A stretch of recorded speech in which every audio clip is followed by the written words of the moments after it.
Hey everybody, let me know if the music is too loud and we can adjust. I'm just about to get started here with the Let's Chat. And yeah, how is everybody today?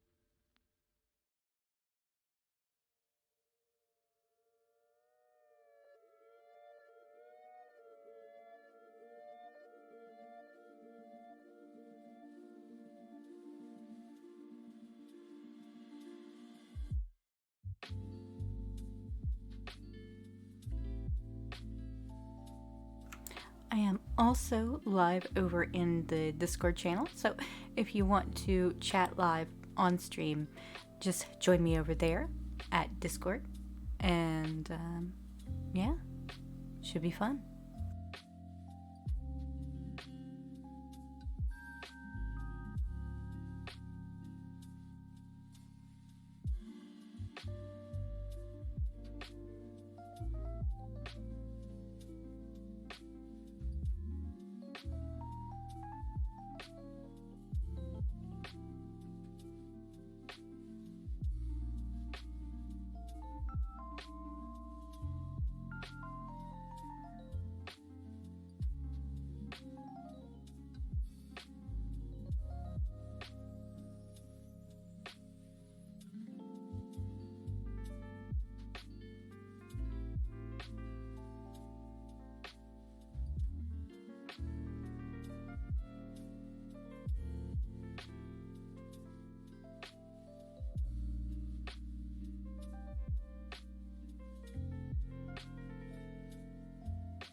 So, while we're waiting, has anybody heard about jorts and jeans? I'm sure everybody has by now. Don't put margarine on your coworkers.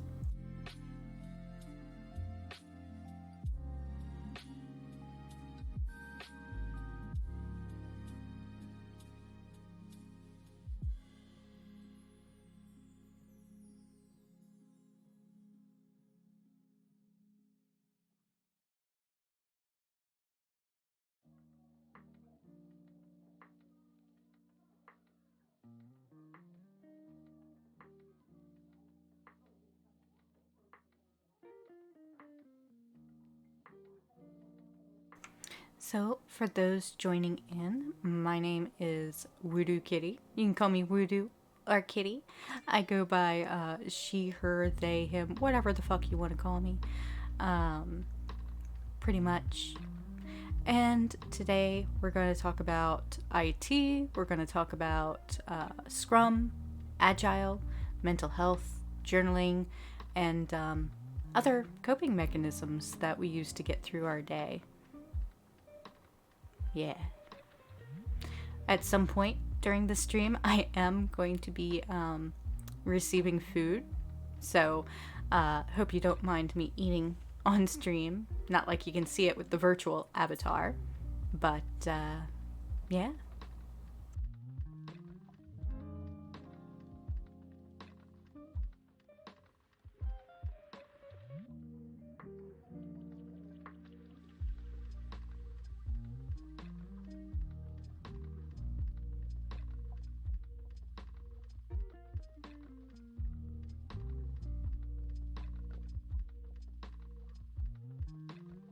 While we are sitting here talking and just waiting for some people to join, it's good to see everybody, you know?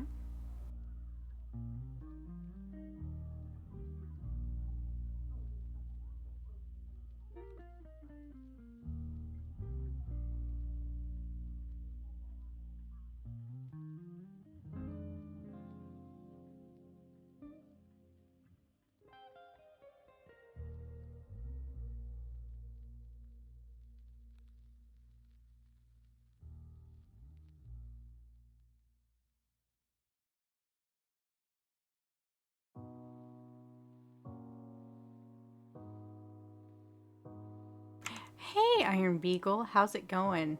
Good to see you, man. Just trying to get set up and make sure that, you know, the sound mix isn't too off.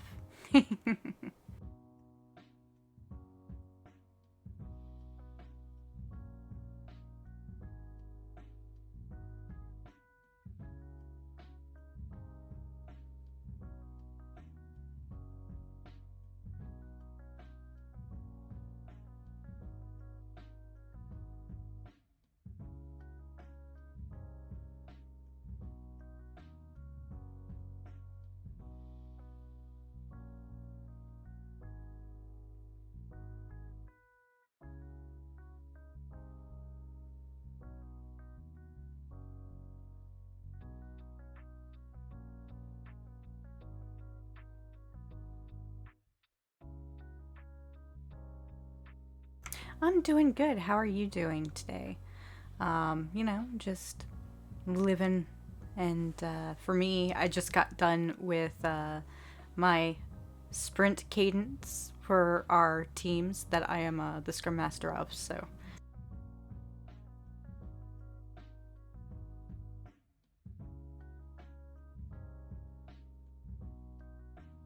you like the new avatar thing? I was like, I don't feel comfortable on camera right now. So, I started using this avatar and it's pretty cool.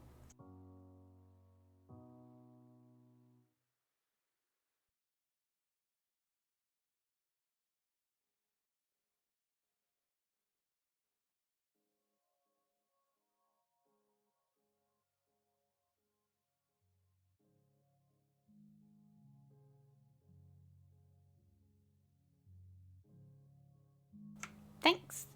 Yeah, it's actually a free application, but there's like a $20 a year option.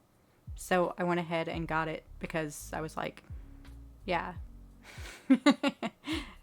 It's better not to have a watermark.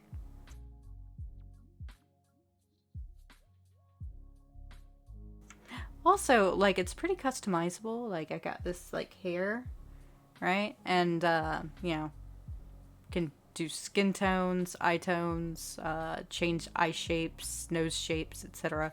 It's almost like a character editor in an RPG.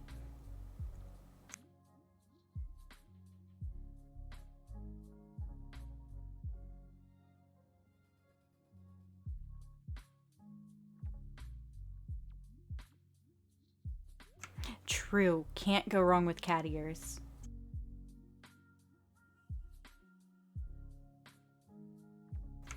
Okay.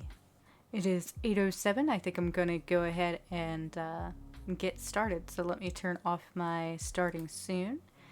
Okay, welcome everybody.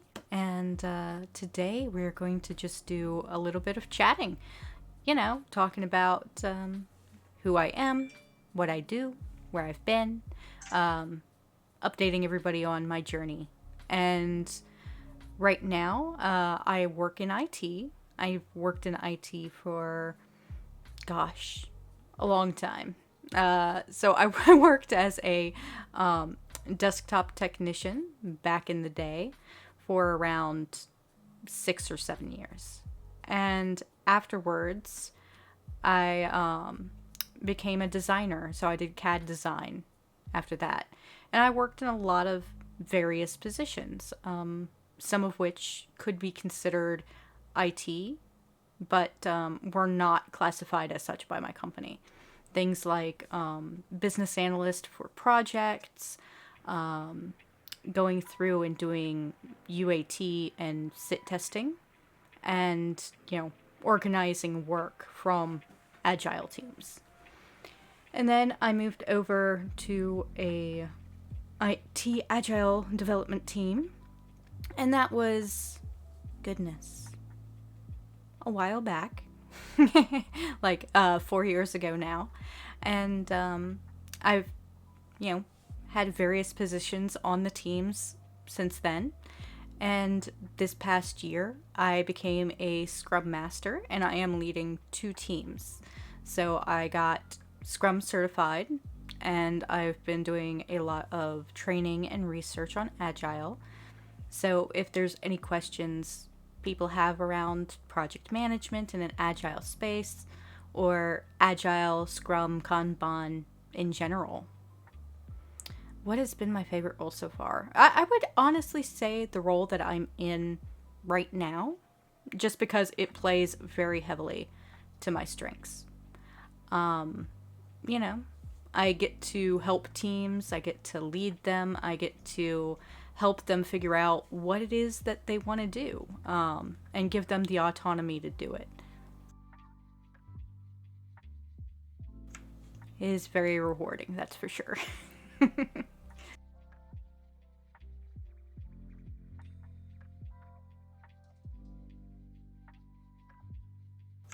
We all know that there's a lot of different things that you can do in IT. And being a Scrum Master or an Agile coach, which I think is like my 5 year plan at this point, gives you the opportunity to go a lot of different places. You can work with cybersecurity, you can work with application administration, server administration, you can work with the network people, you can work with all sorts of people doing this job. So, in that respect, I get to interface with a lot of different people, understand their processes, and then help them refine those processes so that they can work better.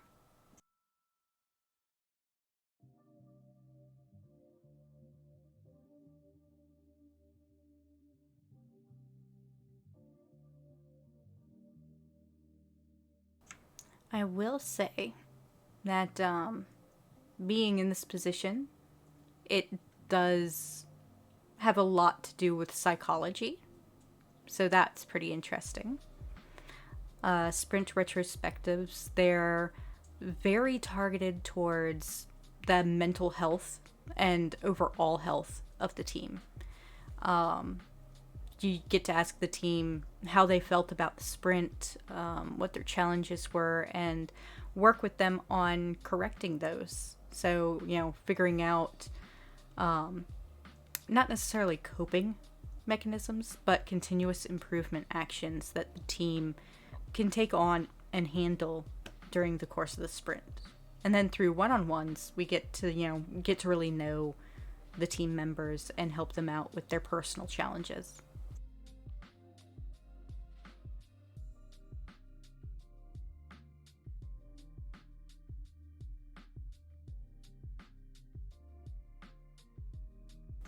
I will say though, if you think it's just people, being a Scrum Master is also highly analytical. We go through and keep tabs on metrics for how the team is working. Velocity variation, story point completion ratios, cycle time, etc.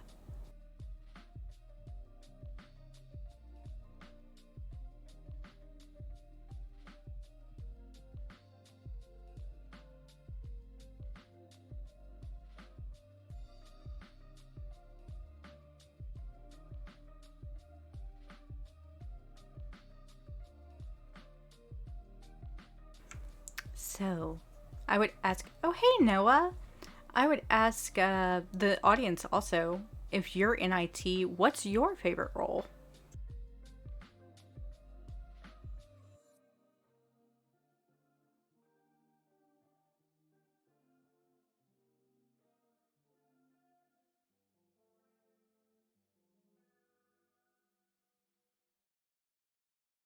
And I'll also state for the record that though I like being a Scrum Master, it does feel almost like I may have given up being technical in some respects, though I still get to help coach the team on, you know, how they use the tools and things of that nature that we have within the yard.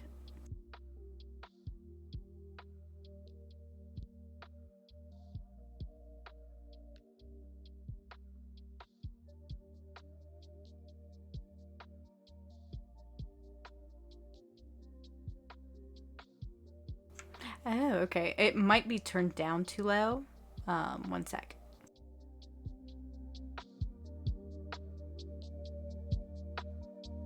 Can you hear it now?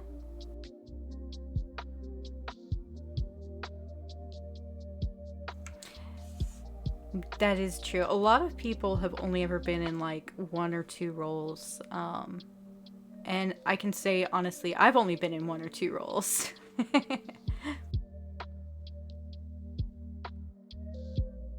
I just don't want the music to be overpowering over my voice, if that makes sense.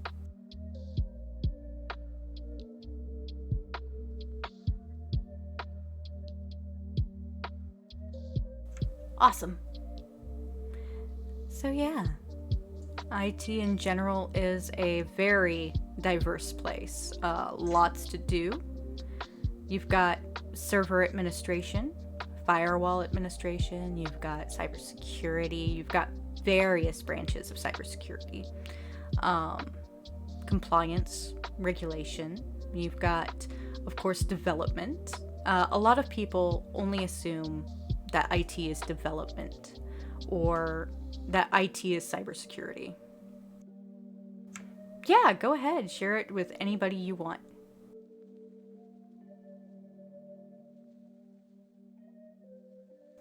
Also, I am waiting on boba tea and sushi, so I will be eating that later.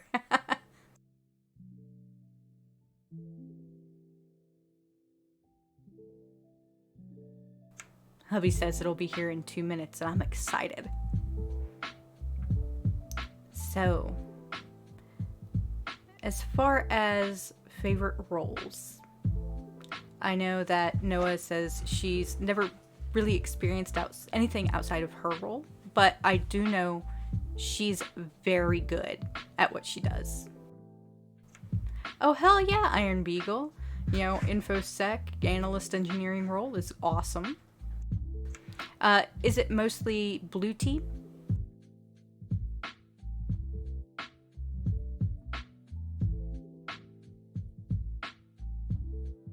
No, you, Noah. You.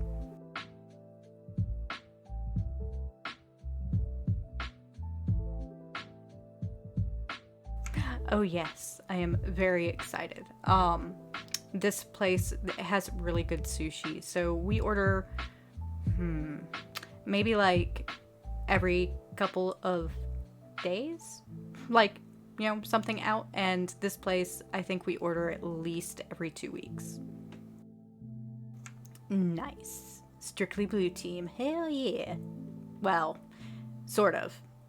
I would say, honestly, from my experience with blue team and red team, it's like I think the blue team stuff can be more fun, if not just as fun, as the red team stuff.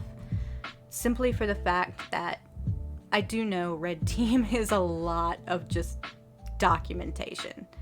Um, Very little hacking and mostly report writing. Oh wow, this thing just glitched. It's funny. Oh. Yeah, so a lot of people don't know the difference between blue team and red team. That's right. And being able to differentiate that or, pinpoint it is one of those things that, we can definitely help out with. For those of you who don't know, we do a stream every other Wednesday, and I think next Wednesday we're probably not going to be having the stream due to it being, the holidays. But we do Grumpy Hackers every other Wednesday at 9:30 p.m. Eastern Standard Time.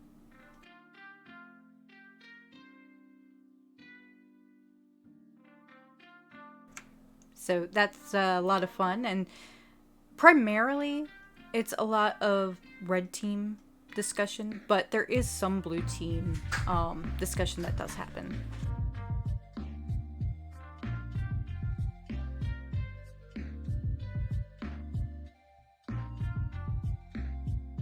So I think my food is finally here.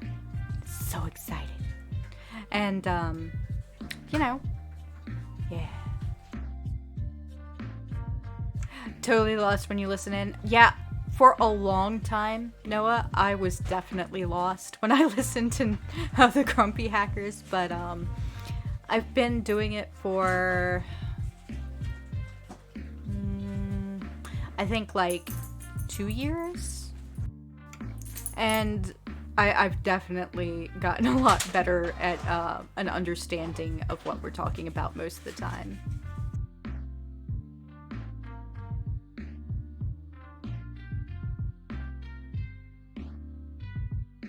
Yes, thank you, Noah. Like I said, every other Wednesday, we'll probably skip this coming Wednesday.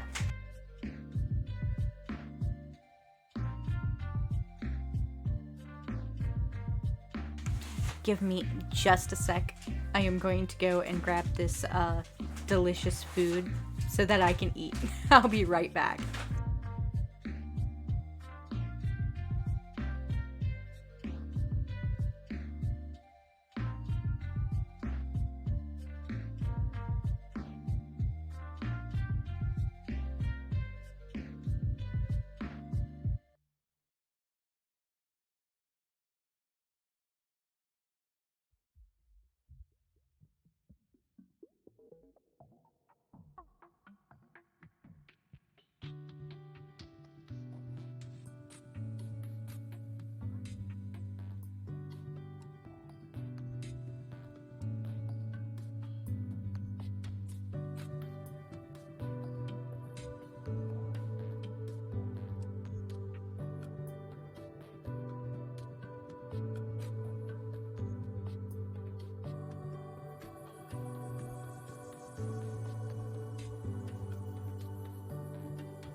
Sorry about that, fam. I had to go and get my sushi.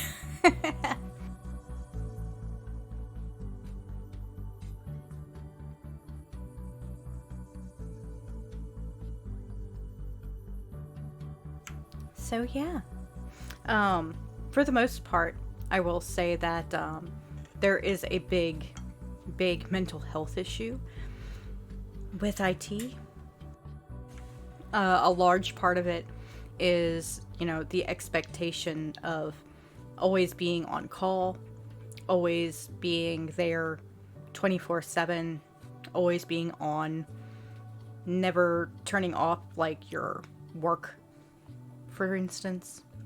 So, one of the things about Scrum is trying to get better life balance for IT teams.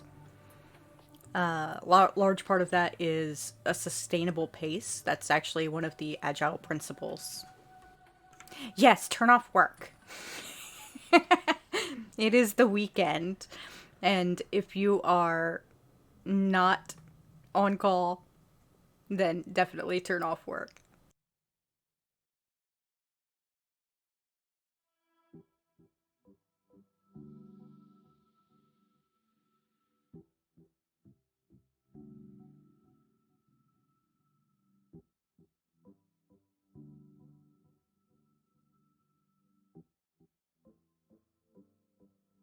That's cool, having a switch on your phone to literally shut off work.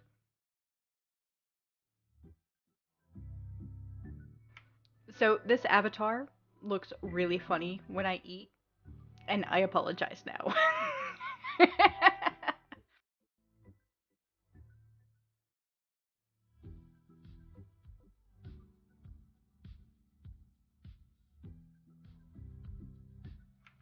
Thank you.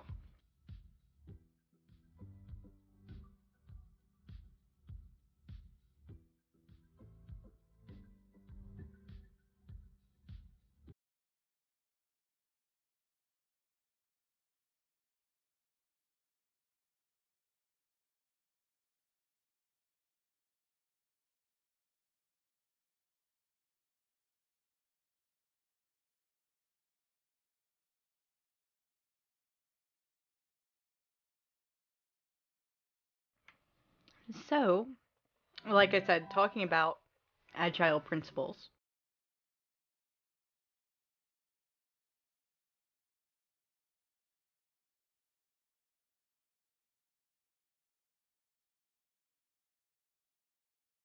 1 second, I had a message.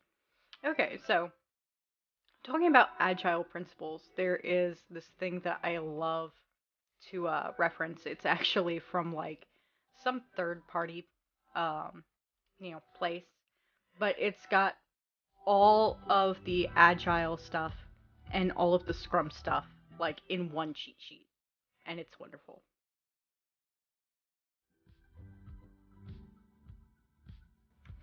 So yes, being clear about your boundaries and sticking to them really helps. I tell my teams all the time to define their boundaries, stick to their boundaries, and make sure that they don't violate them. Because if you violate your boundary, then it just makes it easier for, your boss or someone else to violate that. Hubby's like, I'm gonna violate your boundary later. Giggity giggity.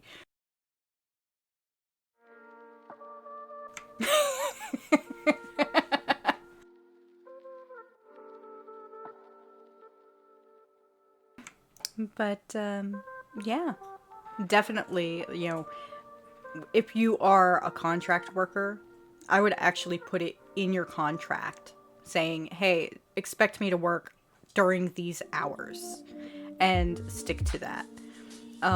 We do have a couple of instances where, like, I've heard of people putting things in their contract and, getting told, oh, it'll be a 6-hour work week or like 6-hour work day.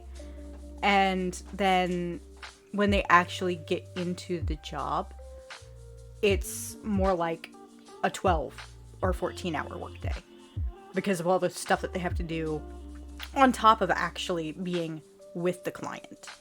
So it's more like a misleading thing of you're going to be there for 6 hours on site or in meetings, and then you're going to be spending 6 hours doing reports or analytics or coming up with a plan.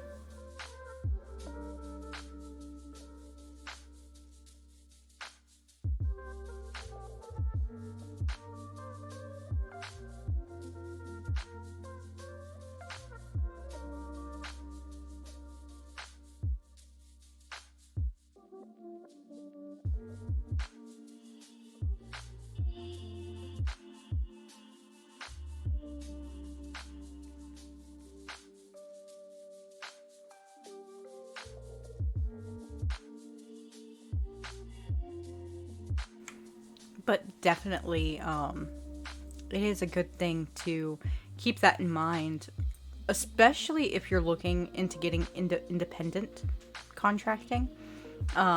Just make, all of your terms very clear before starting.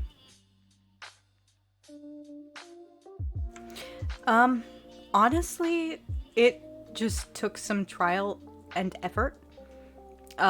Logical things like, I was working for this company. So to give a story to it. And at the time, my father was very ill. And when I say very ill, he had stage 4 cancer. And he was in hospice. And my best friend of like 14 years was living with me. And my husband had broken his back and had a heart attack all in the same year. So he wasn't working.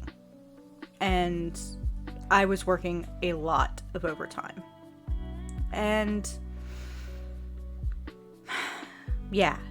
So needless to say, not to make this a sob story, but I was working a lot of overtime.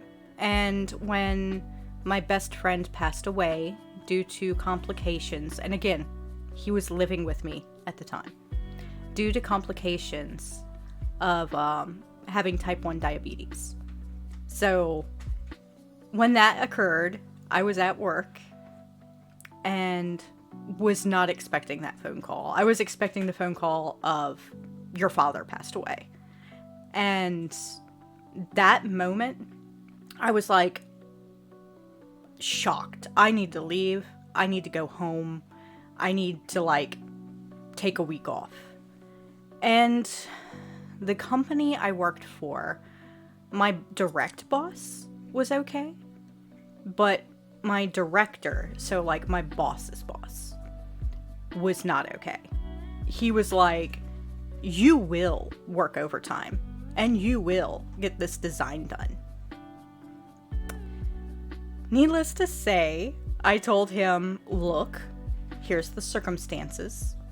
And honestly, I'm not working overtime for you ever fucking again. And if you're not okay with that, then I was ready to throw my badge at him and just be like, fuck you, I'm off, I'll find somebody else who cares about me. But I stuck with it. And my boss was like, just take the time you need. And I only worked overtime when I felt like working it from then on out. And yeah, that you're right, Noah, that's not okay. And that culture of get it done no matter what is really prevalent in government work or government contract work. And that same culture is also in IT.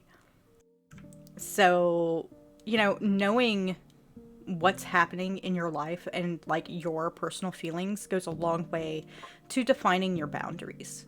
And now my boundaries are, I have a flexible schedule. I say when I start, I say when I finish. I log in at 8, I log off at 5, and everybody knows that that's my schedule, and I don't violate that. And yeah, It goes a long way also to showing the teams, you know, they should also have boundaries and stick to them. Yeah. Yeah, that sort of thing is very prevalent, Noah. And I am so glad that you left that job because like it sounds like this current job you have is so much better.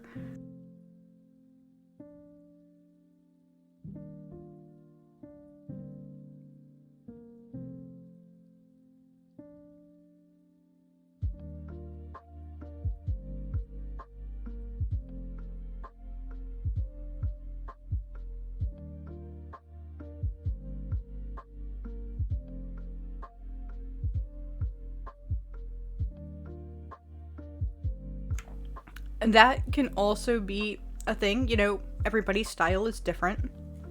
Some people really like a relaxed and easygoing workplace, and some people don't.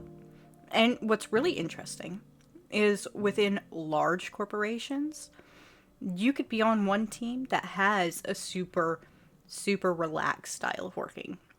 And then you could be on another team that doesn't. So, I went from like working on that design team that I told you about to just a few years later working a like process improvement team as a process improvement analyst. And that job was actually pretty cool. The person I was working for was like used to work with submarines, so he was like, you know, it's not a matter of life and death, so I'm not going to make you do things that you know, would seem like it is a matter of life and death. Oh, yes, it is such a fun job. You get to like sit with teams, look at the processes, figure out what's working, what isn't, whether they meet regulations, whether they meet government standards, ISO, you know, IEEE, whatever. And then you get a chance to work one-on-one with those teams to eliminate waste in what they do and also make their processes more streamlined. And funny story about that, you know, hubby's team does a little bit of like process review, and he's also on a development team. And one of the things that he's reviewing has like freaking 80 pages, and I'm like, this person needs to go back to a procedure writing, a technical writing class, because, you know, most SOPs, if they're not like 10 pages or less, most people won't read them. Yeah, definitely. I think you would definitely like being a process analyst. Like, have you ever looked into Six Sigma or Lean or anything like that?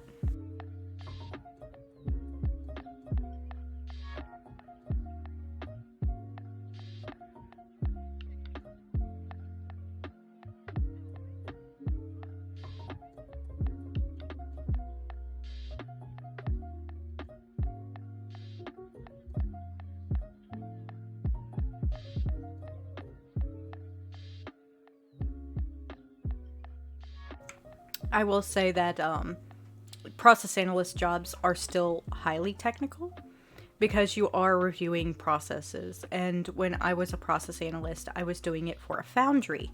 So, you know, these are people who are working with molten metal every day. Right? I keep bobbing my head because the music, so the avatar is bobbing her head.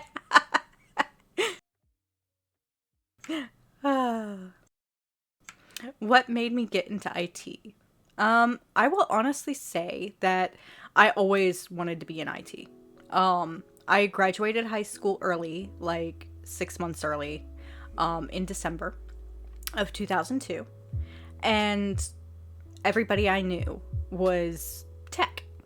And I had a love of computers and tearing things apart, putting them back together. And I just really wanted to work at the super cool computer store that was just down the road in town. And it was called Computer Direct Outlet. and they had a customer work area and a tech shop and a sales department, and they had people who would like test stuff for you. And I was like, man, that's what I want to do when I graduate. And I had friends who worked there because I was always in the store with my husband. And at the time of my graduation, my husband worked there. And I was like, man, this is a good in. And sure enough, I was there like, gosh, every day after I graduated for nearly a month. And they were like, hey, how would you like to work here? Because you really seem to know what you're doing.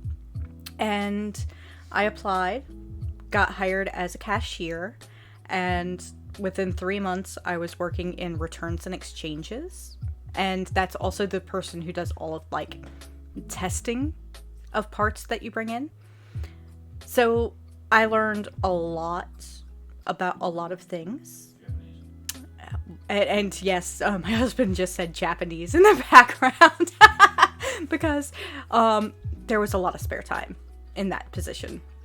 And talking about a job that was very lax. Like, I was on my computer learning Japanese because we had no backlog of things to test because I had already run through all of them and RMA'd everything. Back to vendors and whatever. So while I wasn't testing parts or doing exchanges, I would be sitting back there for like hours at a time with nothing to do. So I taught myself how to write hiragana and katakana.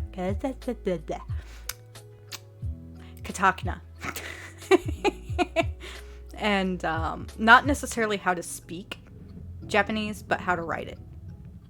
Okay.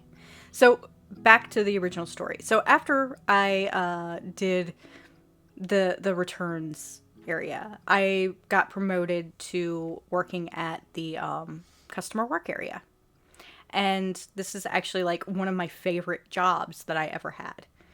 Basically, I would sit there, people would come in and line up, and they would bring their computers, and they would get to have free advice and work on their computer, and we would tell them what to do for free. And we let them borrow parts. We'd let them use our tools. We had like Hiron's boot disk. We had like a free antivirus that they could use and things of that nature. So people would come in, first come, first serve, and line up. We'd see roughly between like 70 to 100 people a day. And they would come in and go, okay, you know, there's 6 areas, sit down at one of them, and go, okay, well, here's what's wrong with my PC. And I would tell them, okay, well, let's troubleshoot it using this, you know, oh, your hard drive is bad. Let's, you know, open up the case, take off these 2 screws here, I'll be right back. And then I'd go to the next person. And they'd be like, yeah, like, I tried to install this new CPU, and it's not working. And they'd be like, I'm A+ certified. I know what I'm doing. And, and it would be stupid things like they were trying to run a processor without a CPU fan, or they had a CPU fan but no processor. Anyways, not to make fun of people. Yes, sometimes they had LiveWire, and it was like, oh, you've got Smith fraud. I don't know how many of you remember Smith fraud, but like in the early 2000s, there was a worm/Trojan that would just destroy Windows XP, and that was like my first forte into like going in and manually doing registry settings to fix Windows. And that's where I learned a lot about Windows operating systems. So win-win, right? And after that job, you know, I'm still working for the same company. and I became a full-blown technician in the back. And I would, do laptop repairs. I would do Macintosh repairs, micro soldering repairs on motherboards and things of that nature. And that really was the best time. But I will caveat that with, I didn't make a lot of money. I was undervalued and underappreciated by the owner. Well, not really the owner. The owner appreciated me, but like the guy who was running the store for the owner was a bit of a male chauvinist, and he was paying people fresh off the street that I was having to train like $5 more than I was making.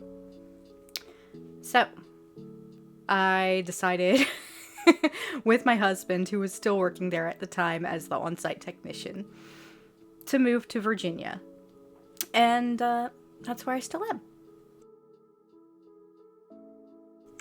It took me like another 8 years after moving here to get back into IT.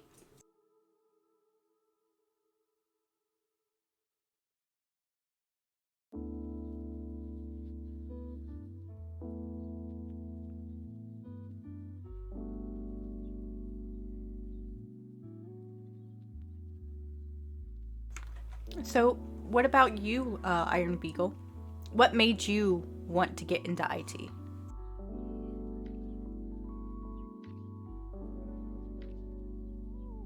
Right? It's a long journey.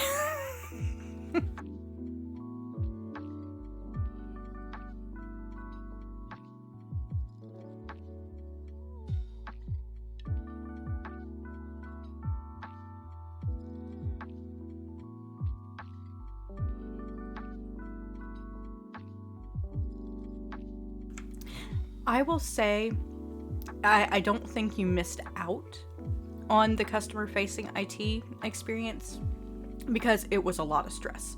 And I'll be honest, there were days where I was like, I am going to quit. Like, just full-on breakdown, mentally exhausted, crying, screaming breakdowns. So in that respect, I'm glad I don't have that stress anymore. But I think it did teach me to be patient with people.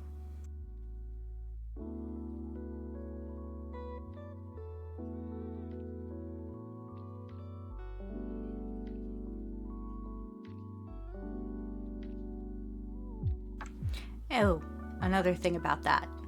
So, if you are a person who is not normal, as it is with the world, like if you're not a social norms type person, you end up getting a lot of flack as well.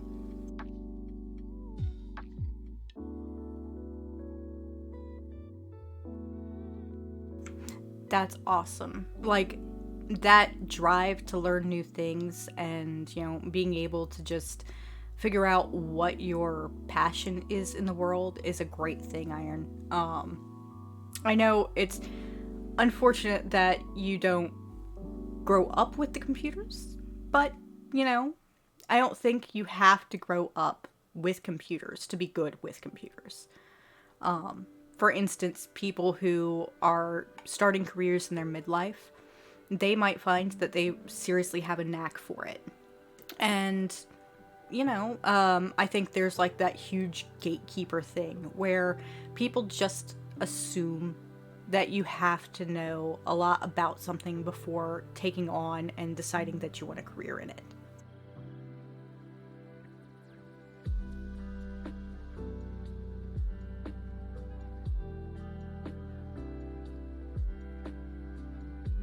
And I strongly suggest people, step outside their comfort zone and learn new things. But, if it doesn't work out, that's fine. It's okay. Like, I've had so many jobs where I'm like, I'm good at this, but it's not my thing. Or I have no freaking clue what I'm doing, and it's not my thing. So, there's nothing wrong with experiencing new things, and finding a new journey in life. There's also nothing wrong with sticking with what you know and what you want to do. If you already know what you want to do, then, there's nothing wrong with sticking with it.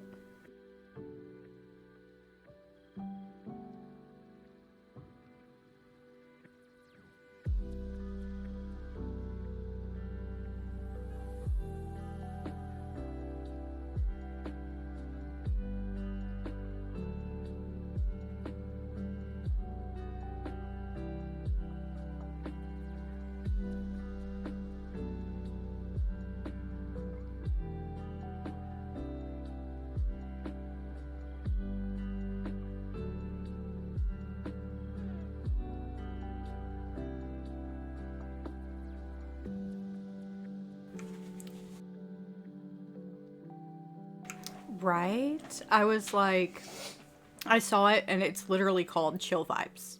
I was like, yep, that's the playlist I'm gonna play.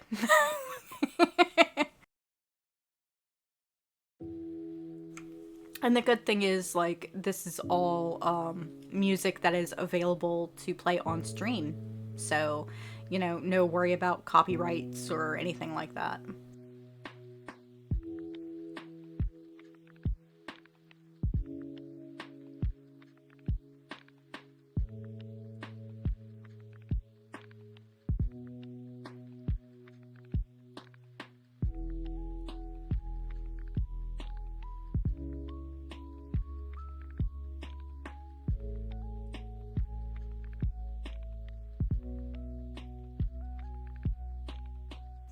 Probably. Like, I just learned about it today and was like, this seems pretty cool. I think I'll, use that. They have a pay for service, but I'm not sure, like, why you would use the pay for version.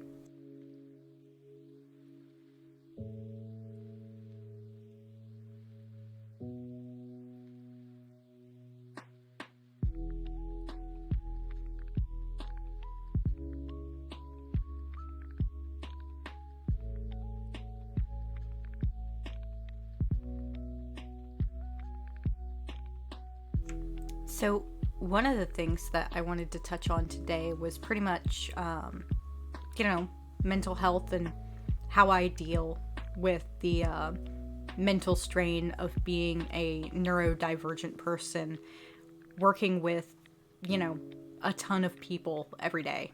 Because it is a huge strain for an introvert, and especially someone with ADHD, to deal with a lot of people every day. And I,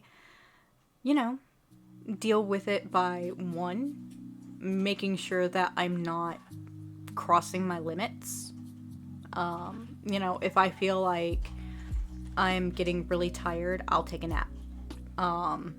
If I feel like I need to remember something, I'll write it down. And that's also where journaling helps. Like, Noah, I know, knows about my journaling obsession. But I keep a bullet journal, and I keep, like, an online, like, on my computer, markdown file notes to remember. Yes, definitely a shared obsession. And, I just like to hoard stationery and art supplies. And, it's a lot of fun. But, yeah. So, I, try to journal at least every day. Sometimes I miss the mark there, but I try not to beat myself up on it. And, it helps keep me grounded, helps keep me on track, and remember what I have to remember. So, like, during stand-ups for my teams, or daily Scrum meetings, as they're typically called to not be ableist, what we'll do is I'll ask everybody to, depends on the team, I'll ask them to, like, hey, who wants to volunteer to go first? And have them call on somebody. And when I do that, I write down the initials of, like, the people who are going. That way I remember if everybody's gone or not.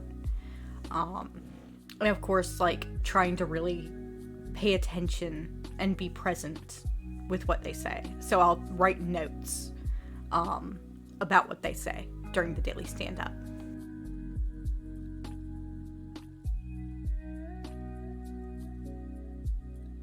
Well, I guess I'm also writing notes during all of the ceremonies, really, and all the meetings.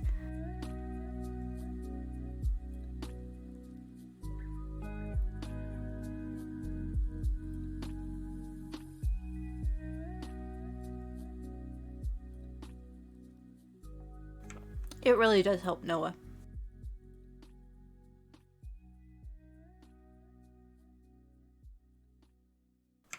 The eating face on this avatar is very funny.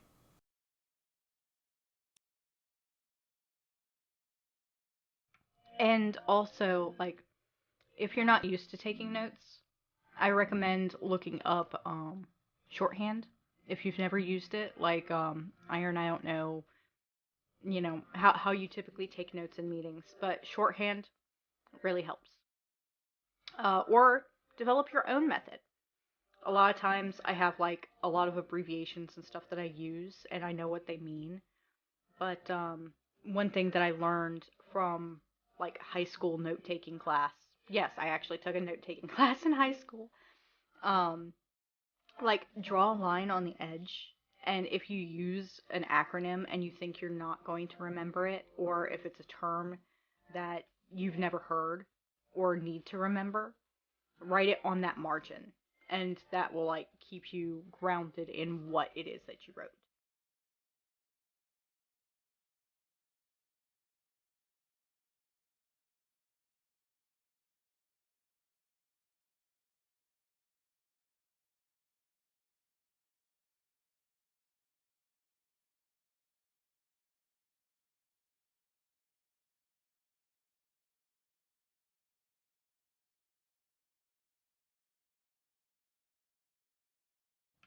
So, I guess another thing to ask is, where do you think your journey is going to take you, or where do you want to go on your journey? For me, like I said, I think my 5 year plan right now is probably becoming an agile coach. And there's a lot, I mean, a lot of certifications and things that I can take for that. I'm working on like figuring out the map for those things because unlike blue team or red team, like the infosec world, where all of their certs are like, mapped out, the agile certs are not as well mapped out, and I think that's a shame because there's a lot of them. Like enterprise certs, there's team level certs for Scrum Mastery, for product owners, for developers on Scrum teams, etc.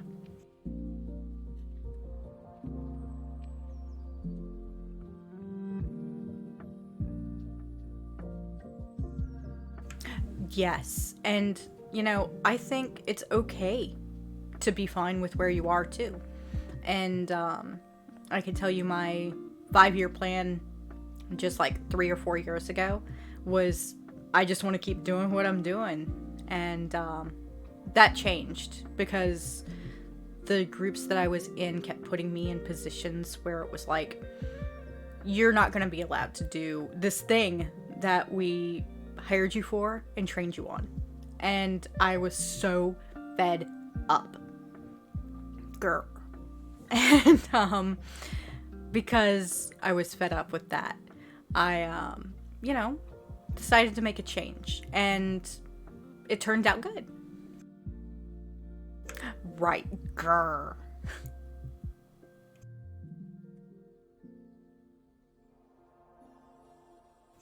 And I will say, if you're content to stay where you're at and blah blah blah, grow and learn in that area, just start with short-term goals and work from there, work on those, and If you find that there's something more you want, that's fine too. And there's nothing wrong with, sticking with your personal journey, because everybody's just different.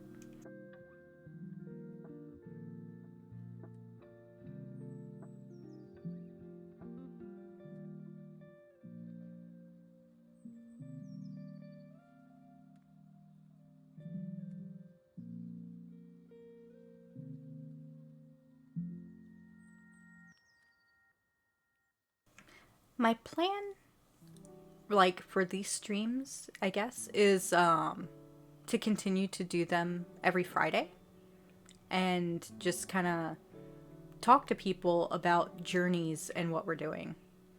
Made a crazy leap from financial industry to the startup world. That is definitely a crazy leap. And, certifications are awesome. They really are. I got my first certification 2019, and it was like not an industry cert, but a tool specific cert. It was actually from the company for Team Center, and I am a Team Center certified associate. So that means I know how to install Team Center PLM tools, know how to customize those tools, like modify the data model, modify the security models, all that stuff, and manage like the server backend. And I got certified because that was what I was doing. And I ended up moving like immediately after I got that cert to a job where I wasn't using that knowledge. And it was still within the same like groups. It was just a different Agile team. And I learned a lot on that Agile team about like requirements management and, dealing with people and being the front end for the for the team. But I will say that it wasn't what I wanted to do. Like, I wanted to work with the software. I wanted to continue to do data model changes and customizations and workflows and modify the the data model and security model, the rule tree changes and things like that. And I wasn't allowed to do it anymore. So about 2 years after that is when I got hired on to be a Scrum Master. And this year I got my certified Scrum Master cert. So I am now a certified Scrum Master. And I think next year I'm going to get my advanced Scrum Master cert.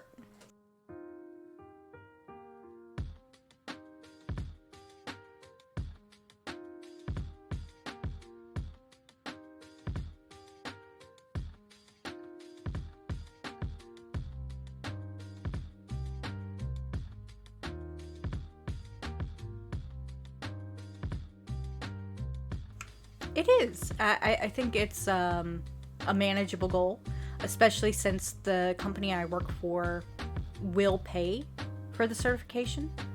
My direct team will pay me to go to the class, so I'll get paid the hours that I would normally work, but while in class. And then, of course, the company will do a what they call a disbursement. So they'll pay for the cert up front, and all I have to do is pass and then turn in paperwork.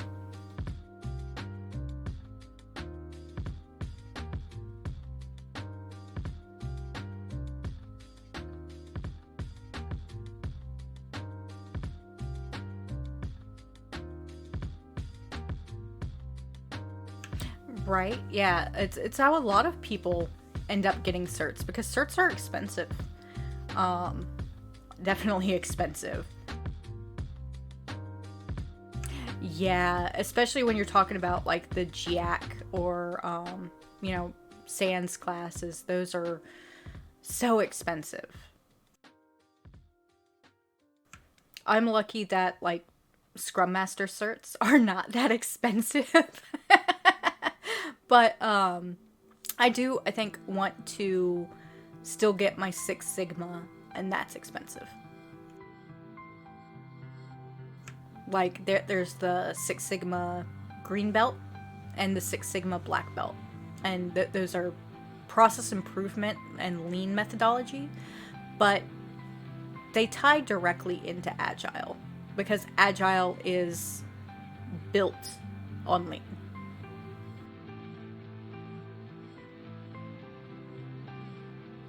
Yeah.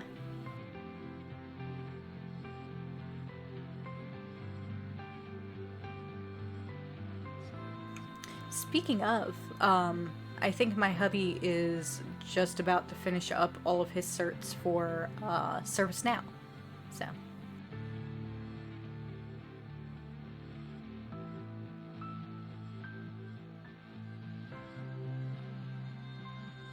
right?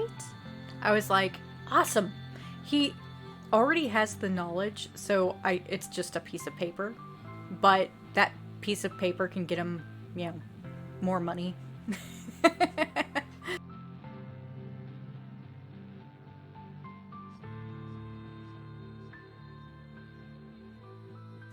Right. And that's the big thing, right? There's a lot of certs and a lot of things that can go wrong or right.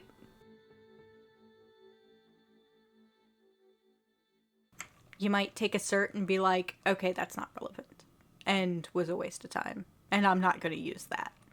And you might take a cert and go, wow, that's life changing. And hubby says, wow, that was a good mint, because certs are mints.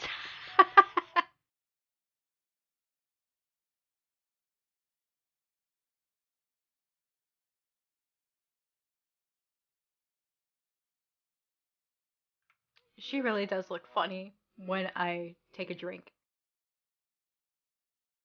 Oh, yeah. Test taking, I suck at.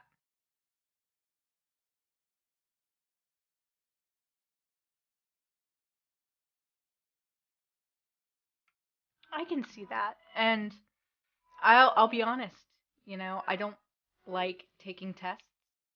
But the certified Scrum Master course was like all open book. So I had notes that I had taken and was allowed to literally look up the answers for each question.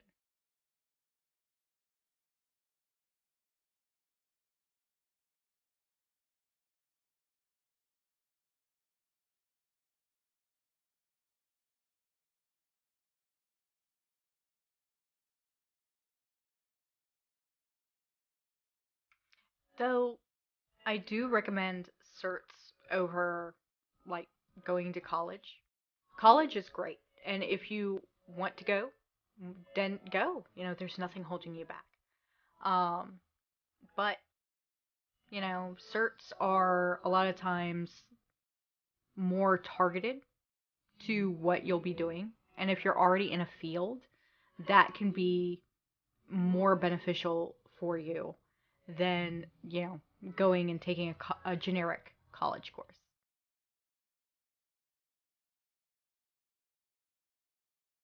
Oh, goodness. Yeah, that is a crazy cert.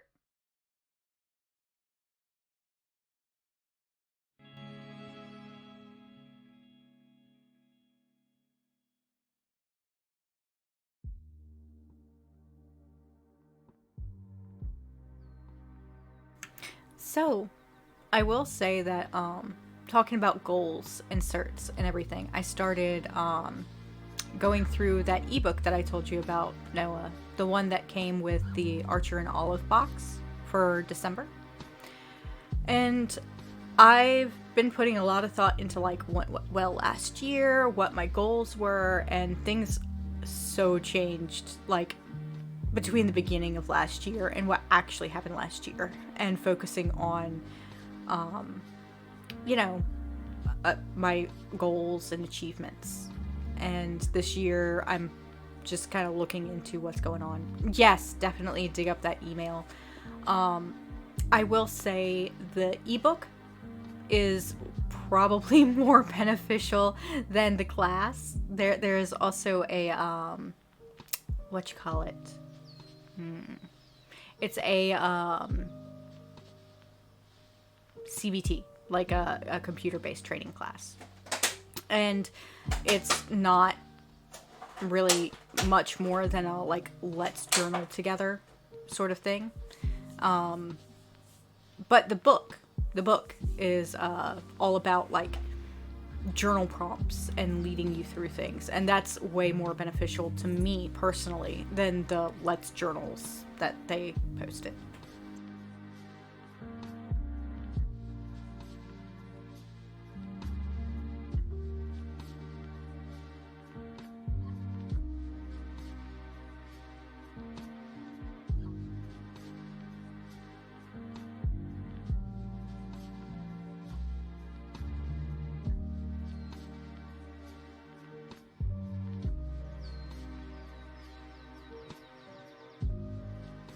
So, does anybody want like more information on Scrum, Journeys, Agile?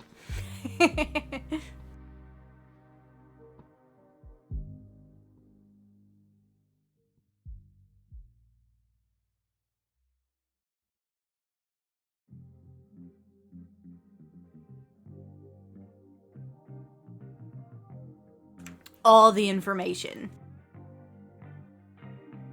So, I don't know how familiar people are with Agile, but basically it is a alternative to traditional waterfall projects. And with that comes like a listing of things which are more important in Agile than in a waterfall project. So Agile's cyclical in nature. Waterfall is not. You do everything in order of steps. So your project manager goes, we're planning, we're chartering, we're producing, we're testing, and it's all in order of operation. With Agile, it's like, hey, I've got this problem. Then, I take it to the IT people. The IT people are like, sure, that sounds like a problem. Let's make a solution. And they'll take that and go, okay, so what is our, return on investment for this, issue? How many people does it impact or affect? They'll do that like upfront analysis, and then they'll be like, okay, so let's write an epic. What is the problem? What is our solution statement for the problem? And then they'll write a feature, which is the second tier down, right? Which is like a small subsection of the problem. And they're like, hey, this feature is, as a hot dog vendor, I need my cart to have a warmer for my hot dogs, because can't make hot dogs without a warmer for my hot dogs. And that could be a subsection of the problem of, hey, I need a new hot dog cart. Another subsection could be, I need a bun warmer for my hot dog cart.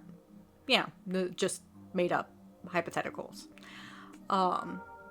Then they'll take that feature and they'll break it down to say, okay, what is the smallest chunk of work that I can feasibly design and test and deliver within, a certain subsection of time called a sprint. Or Kanban, it would be just within my work in process limits and by a date. There's multiple different ways to do it. But in Scrum, we have a iteration called a sprint. And that sprint container is all of the development and testing. It doesn't necessarily mean you have to deliver like a full solution and release it, at the end of every sprint, but you're still delivering a chunk of work that like the customer can see. Like if it was to design a pen that people could see the writing of over video, that would be like, hey, I'm going to create the shaft of the pen, and I'm going to create the nib of the pen, and I'm going to create the ink in the pen. And all of those things could be worked by a team, come together at the end to have a working product that could be released, but isn't necessarily going to be released. I still might need a cap for the pen, or a mechanism to, you know, push the ink out of the pen, or, you know, something of that nature. Does the pen write? Yes. Is it fully functional? Probably not. Yeah, anytime, Iron, and it was great to see you, and I'll see you hopefully next time as well. Like I said, I plan on doing these every Friday. Go tuck that little one into bed.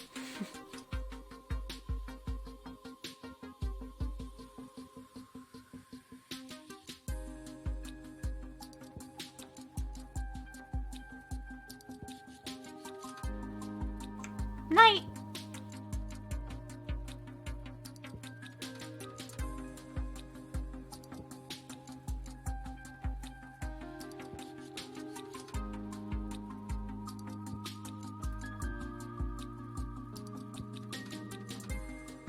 I had to check Discord because it was like, you've got a message. And of course, it's just the club people going, hey, we got stuff going on tomorrow. I'm like, I already know we've got stuff going on tomorrow.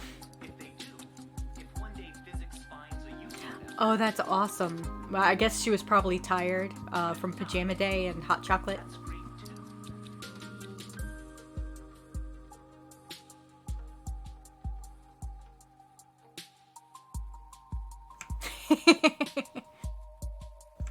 I wish that was a thing when I was in school too.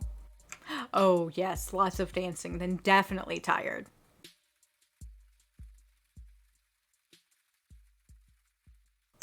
Yes, right? I'm like, that would have just been amazing when I was a little kid.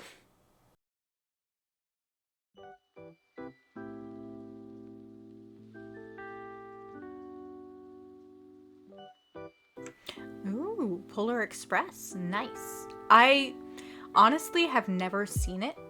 I know that it's got like what, Tom Hanks in it?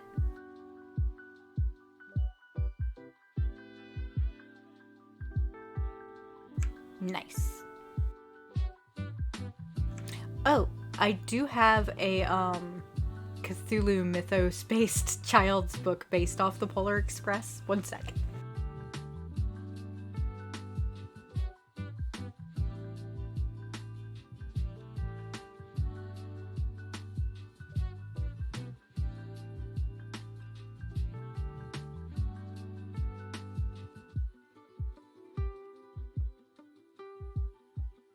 Okay, so this book, it is called The Antarctic Express. And it is very Cthulhu mythos. I think it's actually based off of one of H.P. Lovecraft's stories.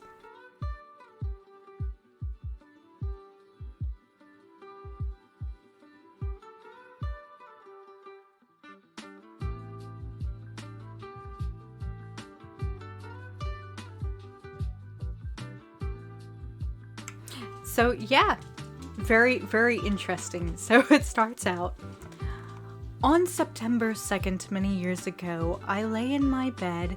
It would not have mattered if I had rustled my sheets or how loudly I breathed. The Boston subway would rattle and roar through dark tunnels under my house, running between stations even at midnight. You can't hear the subway all the way upstairs, my sister had insisted. I knew she was wrong. Late that night, I did hear sounds, though not of hissing steam or squeaking metal. From outside came the sounds of whirring, propellers and rumbling engines. I looked through my window and saw an airplane standing perfectly still in front of my house. And then, it's got pictures to show the little kid actually looking outside his window to this airplane. But all of these, like, Cthulhu children's books are interesting. Some are darker than others, but some are, I would still say child-friendly. Like, there's one about Clifford the Big Red God. Yeah, they actually did that. And, Goodnight Azathoth, which is like a play on Goodnight Moon.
That cat already knows, but she was my Secret Santa draw, so I'm actually gonna drop off a box of presents to her the 26th.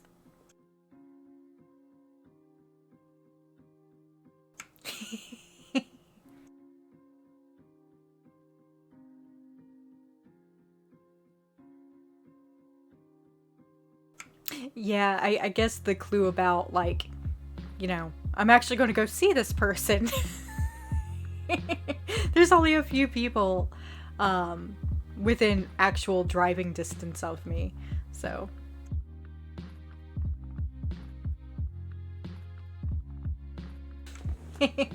Yeah, like, maybe 3. Maybe.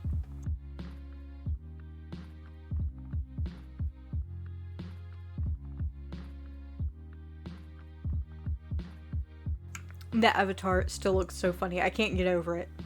Like, every time I go to take a drink of bubble tea or shove sushi in my mouth, it's all like, meh.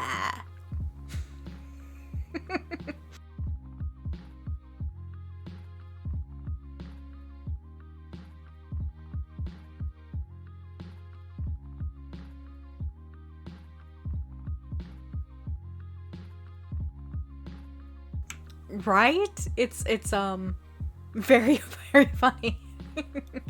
And like I might need to recalibrate it a little bit, like cuz I'm moving around quite a bit. But yeah. Yeah, it definitely says it needs to be calibrated.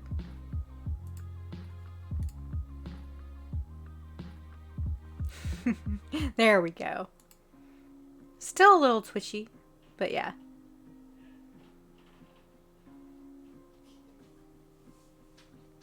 And yeah. I think if we don't get much more participation, I might, you know, log off in a bit. You know, mostly just because I really want to finish the sushi.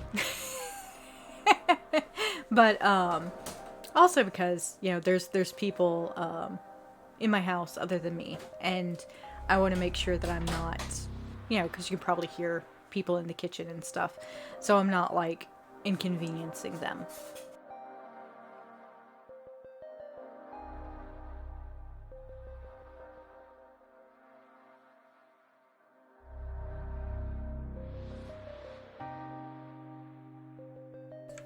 I will say that this was a pretty good first Let's Chat. You know, we got participation. We talked about things, journeys, and what have you. And I am going to export this, I think, and put it on the VODs if everybody's okay with that. So yeah. Nice! It'll be nice to see you back to streaming Sims 4, as always.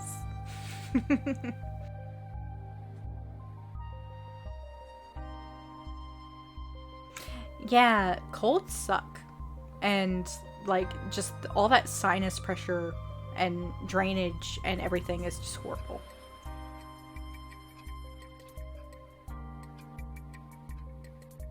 Woohoo! Sims! Yeah, I, was like, I'm not gonna stream on Tuesdays. So, I'll definitely be able to catch your stream on Tuesday.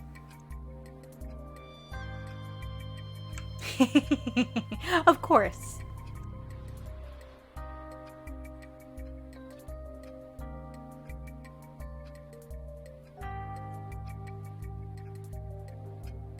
Okay. Well, I think that I have had enough fun. It was great talking to you, Noah. It was great talking to Iron as well. And I will, like I said, be doing this every Friday. So, you know, hopefully we'll get some participation in the future. And it was lovely. I love everybody. And I will talk to you all later. Bye.